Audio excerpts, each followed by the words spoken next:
ప్రజలు చంద్రబాబు నాయుడును గట్టిగా నిలదీయాలి.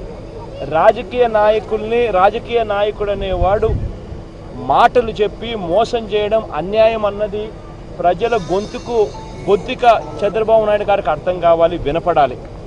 అబద్ధాలు చెప్పి రాజకీయ నాయకుడు మోసం చేసినాడు అని అంటే ప్రజలు నిలదీస్తారు అన్నది చంద్రబాబు నాయుడు గారికి అర్థం కావాలి. ఏ రాజకీయ నాయకుడైనా కూడా ఇది చేయకూడదు, ప్రజలను మోసం చేసే కార్యక్రమం జరగకూడదు, అబద్ధాలు చెప్పకూడదు, అబద్ధాలు చెప్పి మోసం చేయకూడదు అన్నది ఈ రాజకీయ వ్యవస్థలో మార్పు తీసుకొని రావాలి.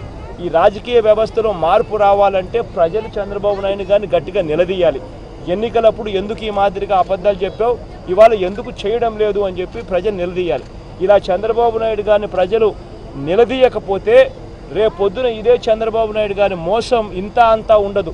రేపొద్దున ఈ మోసాలు ఇంతటితో ఆగిపోవు. రేపొద్దున ఇదే చంద్రబాబు నాయుడు ప్రతి ఇంటికి కారు కొనిస్తానంటాడు.